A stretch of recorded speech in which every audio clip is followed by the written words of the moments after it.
MMORPGs.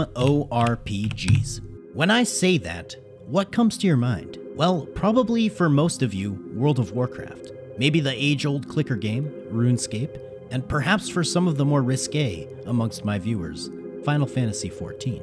But how does someone find these MMOs to play in the first place? Well, they might hear about the game from a friend, or they might even peruse the top-rated section of Steam just to see what's out there. Generally, when finding an MMO to play, the amount of current active players is an important aspect to consider. You want your achievements to be seen by others, you want the game and its online world to persist, and most of all, you want it to be easy to find other groups or people to share the game with and attempt content together. So what does that mean?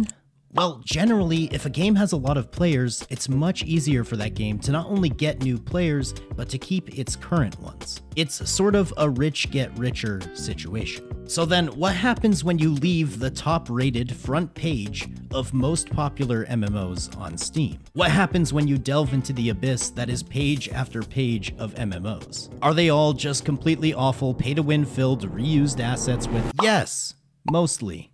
Today, we're gonna delve into some of those games. I'm sure we'll find some things strange, some things hilarious, but most of all, I'm looking for something with potential. Something new, something unique in a space where it seems like everything has already been tried. But before we jump into that, I would just like to remind everyone that channel memberships are active. If you're a fan of MMOs and a fan of my videos and you would like to support me further, this is the best way to do so. If not, no worries, a like and a sub on the video help me out a bunch, and if you would like to be part of a larger MMO community, please consider checking out our new community Discord, which you can find at the top of the description.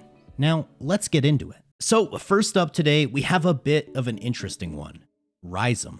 The Steam store describes this game as a unique, organic, living world. According to this game's intro video, according to MMORPG.com, this game is the Best Story Award winner. Apparently, it's actually legit. The game was originally released in 2004 and received this award from MMORPG.com in 2005. Okay, let's check it out. What in the Crash Bandicoot sort of character select screen is this? Am I about to rage and spend the next few hours trying not to throw my PlayStation 1 controller through my TV screen? With just enough clothing to probably be okay for YouTube's TOS, it seems you're given a few different options of civilizations to choose from, which is basically your race. I chose to be an alien, I think. Afterwards, you can adjust your character's gender and change the length and size of their torso, arms, legs. I went with the never skips beer day type of body and made my way into the face section, or mask section. You can adjust your character's hairstyle and the type of art and shape of the mask that your character is wearing. After I was happy with my character's appearance, the game asks you a series of questions which will aid in your character's story, as well as giving them titles and badges next to your name depending on what you pick. The game makes no indication if these choices will actually affect any of your gameplay outside of the story, but I still carefully read through my options. I clicked Enter World and was met with this loading screen, which unfortunately ended up crashing the game. Some technical difficulty later, please work, and we're in. It appears I'm in some sort of mystical forest. The graphics immediately stood out in a nostalgic manner to me. My character had some glowing things flying around him, and a text box opened up telling me that Ryzom is an open source game developed by players. Afterwards, the game gives you a pretty standard tutorial teaching you how to move and look around and delving into some of the UI elements. I was directed to Yurin C. Pupu, the camp guide, and she started to walk me through some other tutorial elements. I was told to find and retrieve my chest, and directed to an area which featured 5 different chests. It was hard to differentiate which chest could be mine, and after attempting to click on a few of the different options available, I realized something. Is that my chest? That tiny thing? Okay. Slightly underwhelming, but we figured it out. I confidently continued through the tutorial section despite the fact that I looked like an overweight Na'vi suffering from severe jaundice. Finally, I was given some weapons and going to be taught how to fight. I was told to plant a Psychopia bud, which spawned a training Psychopia, which is just a green brain, I guess. I was starting to get Psychonauts vibes from this game, and not in the charming, sort of funny way, more the creepy, weird sort of way. But combat is... holy shit, combat is slow. You left click to attack and you're given a few options. You can use a direct attack, a higher damage attack, or an accurate attack. Basically, each of these options gives you a chance to deal higher damage or lower damage, but at the cost of accuracy. The higher damage that you want to do, the more likely you are to miss. I was told to eliminate this brain, and I thought that should be easy, right?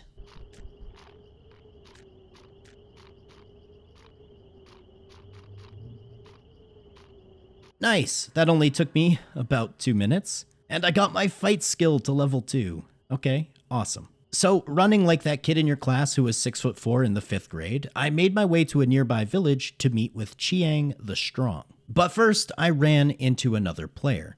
Someone else is actually standing here. His character looked way cooler than me. I tried typing to him, but I got no response. I'm assuming he's just AFKing here so he can flex on new players like myself. I don't really blame him. That's what MMOs are all about. I got into a few more street fights with some suckling Yubos. I tried to parse through some quest text while listening to a tennis match in the background.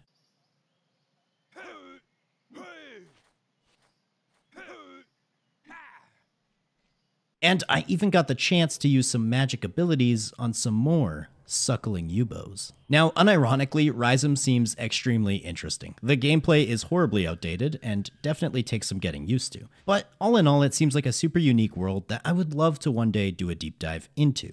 I'm sure it has some amazing stories, puzzles, history, and lore baked into it. The combat is slow, the world feels fairly desolate, the mobs have weird names, but I'd be lying if I didn't say that I wasn't morbidly curious. All in all, Ryzom, starting things off in one of these videos is never an easy position to be in, but I'm gonna go with a C+. It has potential, but not really. Next.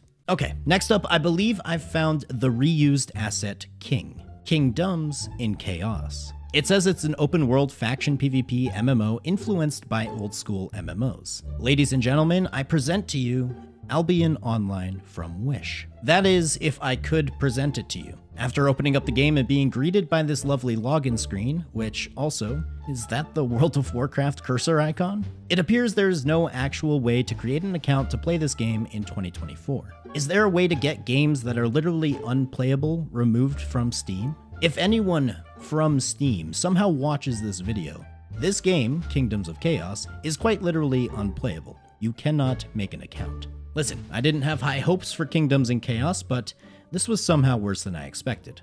That's an F- from me. Next up is Champions of Regnum. Now, some of you may have actually heard of or even played this game before. It was fairly popular, especially around Argentina, where it was developed and released in 2007. Regnum claims to have the most dynamic, player-driven battlefield available on any MMO. Okay. Bold claims, but let's check this out. First, you're told to choose a realm. Each realm gives you a different percentage boost to experience and gold gain. It's almost like a difficulty slider. I chose the easiest realm, which gave me a 25% boost to all XP and a 50% boost to all gold. Next, you're taken to a screen displaying the other playable races. However, most of the textures weren't loading in. I gave it some time to try and buffer, but no, just not loading in. Despite that, however, the game's graphics actually didn't look too bad so far. Something reminiscent of classic WoW and that era of MMO. There are basically 4 playable races, a human, a dwarf, a sort of yeti, and this. I'm pretty sure this is my sleep paralysis demon who has somehow now found me through a virtual world that was created almost 20 years ago just for this very moment to culminate. I was scared, but intrigued nonetheless. By moving the camera left to right, I could get the textures to flash in and give me a quick 0.1 second of what my character might look like depending on the class I chose. There are 3 different options: a warrior, a ranger, and a mage.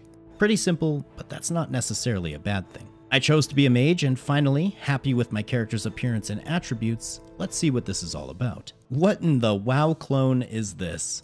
This is the MMO equivalent of copying your friend's homework, but just changing a couple things. Also, check out this 3D dynamic nameplate. It somehow captures my exact IRL emotions when I entered this game. Weirdly uncomfortable. I messed around with my action bar, started my first quest, and decided to click on the giant Item Mall button beside my action bar. Yep, that seems about right. You can buy boosts, account upgrades, mounts, cosmetics, armor, weapons, emotes, gold, companions, teleports, event items, all through a currency known as Zimmerin. Not only are they trying to obfuscate the fact that you're spending real-life money, they even tried to make their in-game currency as obscure as possible. Zimmerin? Bro, just call it Regnum points or something. I broke apart some crates, which resulted in me fighting the child version of my character from Ryzom. It's click to target, and I had a few spells on my action bar that made quick work of these goblins. I tried to use tab to target the next enemy, but tab hides your user interface. What a strange option in an era where most games are tab target. You instead decide to allow tab to default to hiding your user interface. That's amazing, especially considering the hide UI controls for most MMOs are actually a super obscure button combination like Alt-U. This was going to be a problem for me as tab target is so deeply ingrained into my 2 remaining brain cells that in order to unlearn this muscle memory and deeply encoded brain wiring would probably require nothing short of a full-on ayahuasca trip somewhere deep in a South American jungle. But I digress. Click to attack. Okay.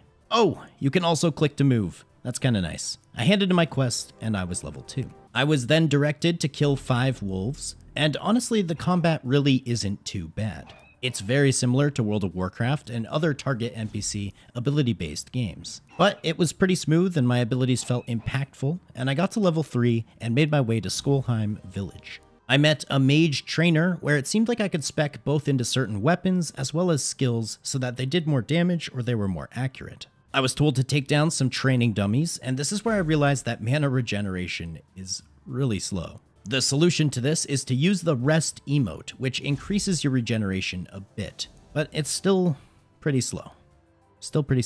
Afterwards, something happened that I could have never expected. I stumbled across my long-lost identical twin. I couldn't believe my way too large and slow blinking eyes. This was my brother. I also saw another player standing nearby, and she didn't seem nearly as impressed or surprised at the fact that my 100% exact copy was standing next to me. In fact, she just seemed to be AFK. Another one of those high-level players flexing in the newbie area. Go figures. Anyway, my twin directed me to Squid Island, and he acts as the transportation between Skolheim Village and Squid Island. It looks like to me that Squid Island is the widely acclaimed, most dynamic player-driven battlefield on any given MMO. It appeared to be an open-world PvP area with 4 points of interest that other factions can try and capture. These open-world faction-based PvP zones, similar to what you might see in Guild Wars 2 or ESO, are always pretty intriguing to me. I explored a little bit, I found this tower with an empty chest, but I really didn't run into anyone. However, that's probably a good thing since I was only level 3 and I probably would have been demolished. So I made my way back to Skolheim to continue questing. I fought some dagger fangs that utilized a new AI strategy for mobs in an MMO that I had never seen before. Every time they almost got close enough to attack me, they ran in the opposite direction. Though I was taken aback by this new and dubious challenge, it really stood no chance against my arcane missile. Afterwards, I checked my inventory, which somehow I hadn't done up to this point, and I realized I had a couple of gear upgrades, a new weapon, and nice, a mount. Well, apparently just a 7-day trial for this mount. It's like some sort of alternate universe where Jerry finally tamed and domesticated Tom for his personal use. I ran around some more, did some more questing, got myself to level 5, and all in all, Champions of Regnum isn't nearly as bad as some of the games I've personally found perusing the deep dark depths of Steam's MMO page. Sure, it's a WoW clone in some ways, it's a Warhammer Online clone in others, but it's a simple version of all of those games, and it's free to play with some people still online. The graphics are fine, the gameplay is fine, everything about the game is fairly average. It's fine, kind of fun, good way to waste a couple hours. I'm gonna go ahead and give it a B-. Now, let's go on to the next one. Legend of Edda Pegasus. Yes, you heard that right, folks. A free PC MMORPG inspired by the classics, in a universe inspired by Greek mythology. Apparently, this game has been through the absolute ringer of being shut down and brought back time and time again. Also, apparently there's some criticism in the reviews section. Some people seem to think that most of the positive reviews have been AI generated. And after taking a look through some of the reviews myself, I have to say, they definitely seem a little ChatGPT. But let's jump into it. Okay, now I'm gonna say something really, really brave. I'm uncomfortable.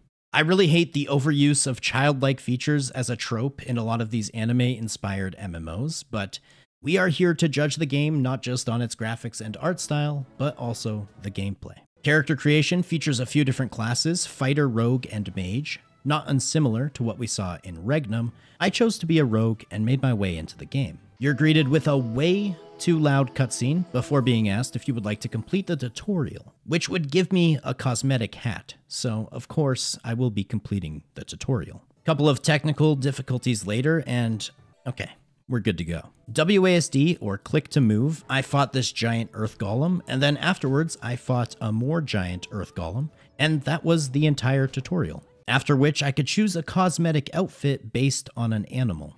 Oh god. I guess I'll choose the pig outfit. I made it into the main game and, well, I adorned my pig outfit.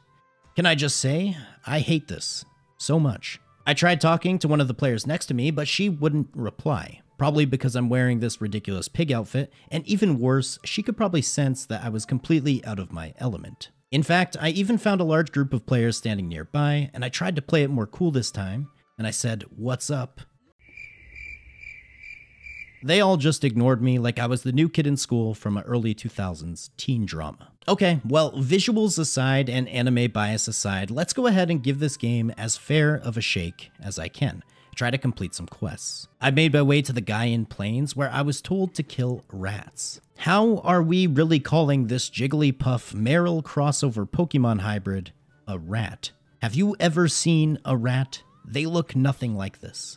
Well, I killed a rat and got to level 2. I was actually unsure of why my character was mostly using a bow, as in the character creation screen it appeared I had fist weapons, but either way my bow was putting in the damage, so I didn't really mind. I finished the rat quest and got to level 3, which unironically uses the anime "whoa" sound effect every time you level up. And well, I kept questing, exploring the town. I found this Chad parsing on some DPS dummies. I learned some new skills, but guys, I can't with this shit. I'm sorry, but this game is like my kryptonite. This is the antithesis of everything I'm looking for in a game. I mean absolutely no disrespect if you love and appreciate this art style and type of game. There's definitely some good ones out there, the Genshin Impacts of the world, the Honkai Star Rails, but I'm a fan of medieval fiction. Give me bloody storylines and evil magic with demonic antagonists. Not this cutesy, fluffy, Pokemon lovey-dovey Nintendo-ass garbage.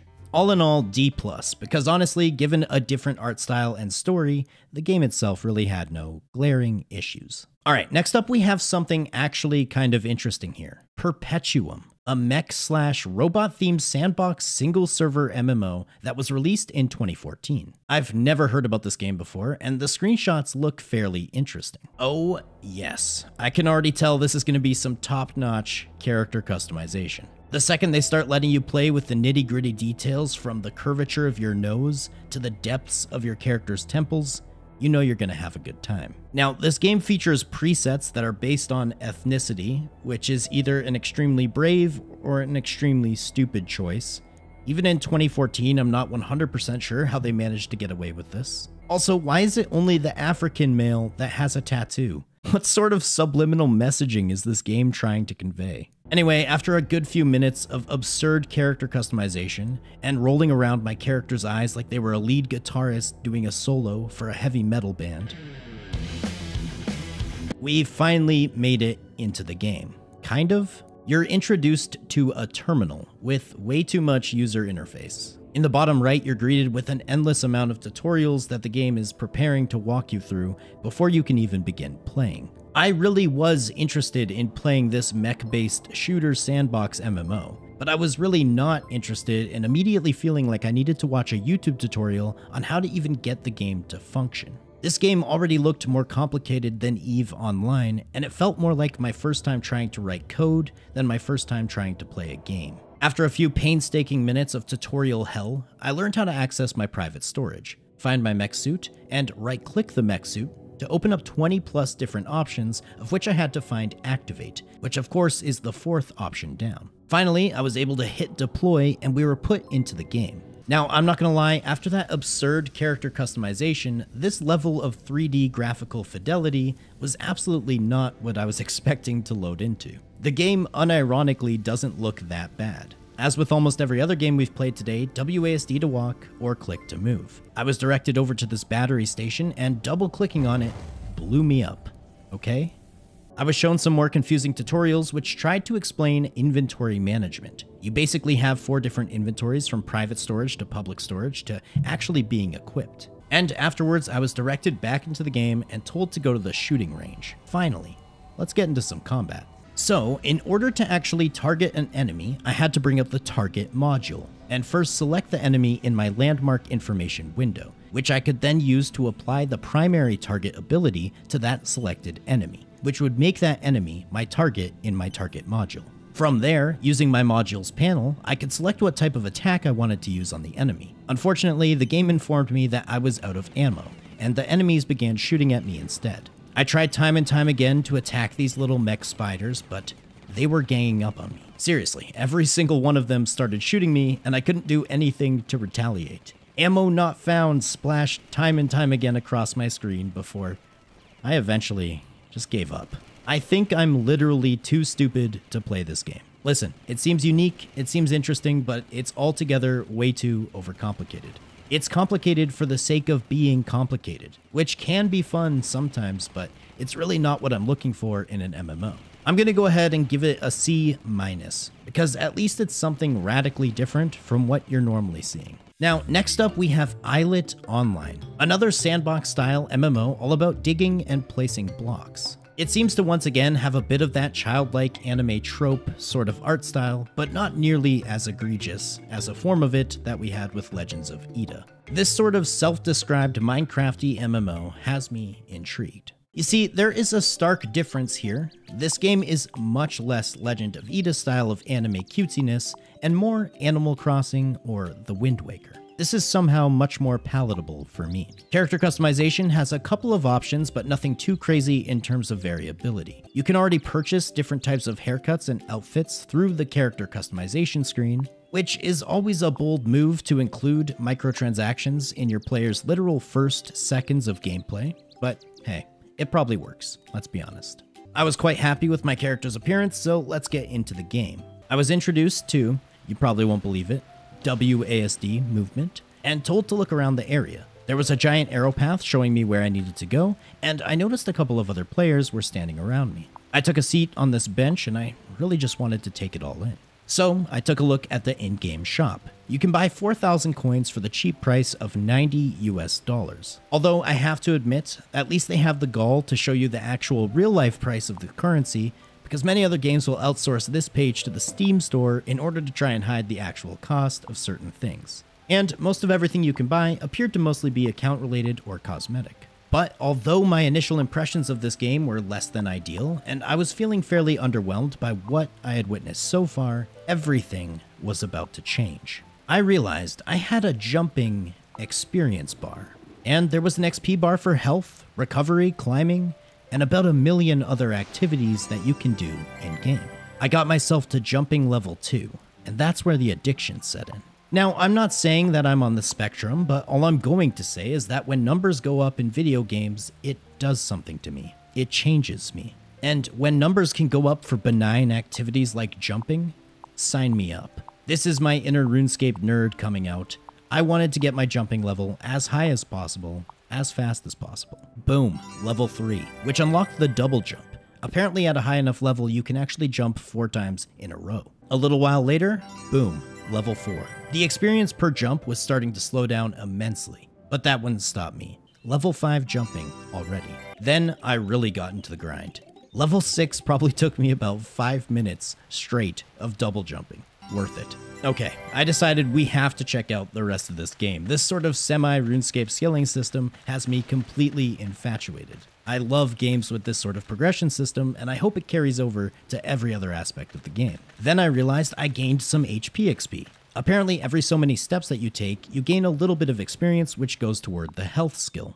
I was told to chop these fruit trees, which gave me some logs that I could actually use to craft an axe, which would better help me chop down trees, and making that axe increased my tool making level. And after chopping a tree with my axe, I gained experience in both logging and axe mastery. My dopamine levels were through the roof. The game told me to reach level 5 in axe mastery, so I did just that, though I had to make another wooden axe along the way, as my original one was almost completely broken. Afterwards, I made my way over to a simple sawing table, where I learned how to break my wood logs down into different workable parts, like boards or sticks or sawdust. And afterwards, at the loom, I was able to make a stylish wooden breastplate as a new piece of armor. Moving forward, I was told to find pine trees, which is a higher quality of wood that I could use to make a better axe. And eventually, I got my axe mastery to level 6. And then I was directed to chop weeds at my town, which is essentially player-owned housing that you immediately have access to. I'm not even kidding you, this game is honestly blowing my mind. Tons of features and gameplay that I'm already really enjoying and having a lot of fun with. I made myself a simple sickle, which I could use to start weeding out the area in front of my new house.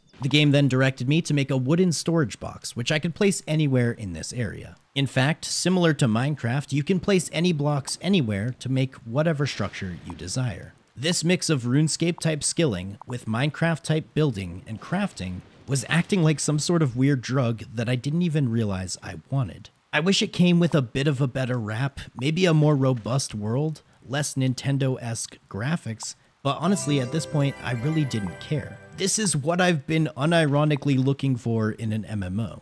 Next, I learned how to make a shovel and dig, and then I learned how to make a fishing rod, and I caught some fish before going over to a range and cooking the fish. Each of these activities giving me experience in said activity. I spent some more time chopping oak trees before finding a staircase that basically power leveled my jumping skill. At the bottom of the staircase, I learned about mining and the different types of ores, before using those ores in a simple furnace. Eventually, building a simple table which I could use to place in my home. I also learned about dyeing different items, which requires the use of an alchemy table and the alchemy skill. I made a simple wooden bed which I placed in my home and took a well-deserved rest before finally, to finish things off, I decided to grind out jumping level 8, which literally took me about 10 minutes of double jumping to do.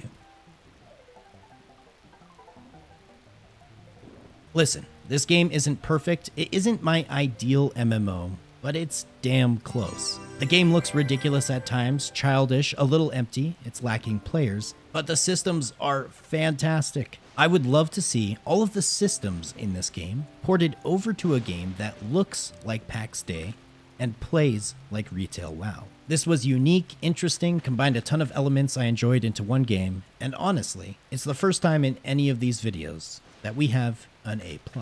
I highly suggest you guys check out Islet online, and I'll probably do a deep dive into this game in the future. Anyway, that's all for this one, folks. If you guys enjoy these videos where I delve into some of the depths of Steam and find older, lesser-known games, please let me know so I can continue making them. They're some of the most fun videos for me to make personally. But as always, thanks to everybody who made it to the end of the video. Don't forget a like, a comment, a sub. Those things help a bunch. If you really enjoyed the video, consider becoming a channel member.